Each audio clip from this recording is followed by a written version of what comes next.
আসসালামু আলাইকুম ওরহমতুল্লাহি ওয়া বারাকাতুহু।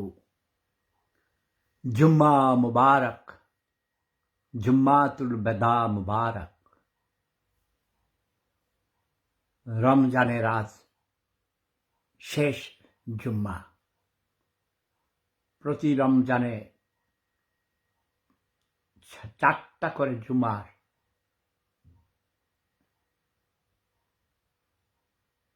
সুযোগ আমরা পেয়ে থাকি।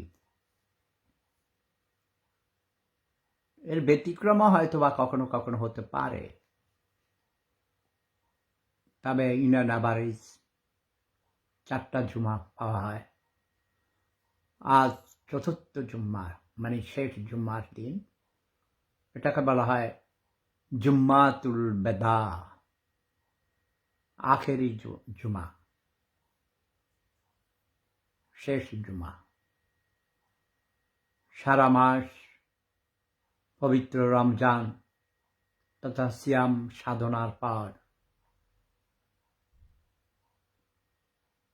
মানুষ যখন ঈদুল ফিতর উদযাপনের জন্য তৈয়ার হয়, তার পূর্বে 2 দিন আগে, কখনো 1 দিন আগে, এবছর আর 2 দিন পর হবে কোথাও কোথাও সৌদি আরব, ইউরোপের বিভিন্ন অঞ্চলে, আমেরিকাতেও 2 দিন পর ঈদুল ফিতর হবে। বাংলাদেশে হবে 3 দিন পর।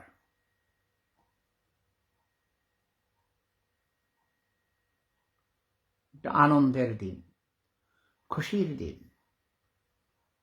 অনেকেই এসেছেন, নাজমুল হুদা শাকিল, রাশেদুল হোসেন, সবাইকে শুভেচ্ছা, স্বাগতম পবিত্র জুম্মা মুবারকের সওয়াব, জুম্মাতুল বেদার সওয়াব, রমজান মাসের পবিত্র মাসের সওয়াব সবার উপর বর্ষিত হোক। বাংলাদেশে এখন ইফতারির সময়। আমার এখানে 1টা বাজে, 5 ঘন্টা ডিফারেন্স। বাংলাদেশে 6টা ইফতারির সময়। আমার বড় বউয়ের সাথে কথা হলো, সে ইফতারি করছে বাসায়, তার মা সহ বাসার অনেকেই আছেন। সবাই, আমি কথা বলছিলাম তখন ইফতারি তৈয়ার করছিল বাসায় যারা আছে, কেয়ারটেকার, দেখাশোনা করার তারা। এবং আমার ছোট বউ ইফতারি করছে তার মায়ের বাড়িতে। তার পাশের বাসার একজন, ওর কাকা আছে, তার কাকা আজকে ইফতার করার জন্যে তাকে, তার মাকে, এবং আমাদের একটি ছেলে আছে,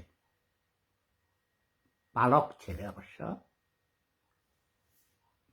সেও তাদের সাথে থাকে, ওর মায়ের সাথে থাকে। ছেলেটার বাবা মারা গেছে, সে হাই স্কুলে পড়ে, এখন ক্লাস 6-এ। তারা সবাই মিলে ইফতারি খাবে, ইফতার করবে। সবাই আনন্দ খুশিতে থাকলেই, ভালো থাকলে আমিও ভালো থাকি। আমরা প্রবাসীরা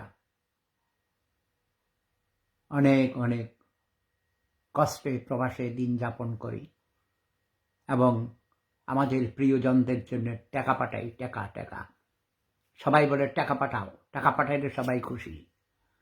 ঈদের জামা কাপড় কেনার জন্যে এবং ভরণ পোষণের জন্যে, ভরণ পোষণ এর জন্যে আমরা টাকা পাঠাই এবং টাকা পাঠিয়ে আনন্দ বোধ করি।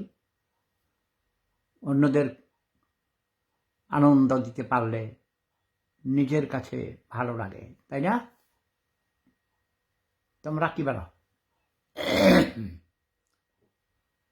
Slow connection.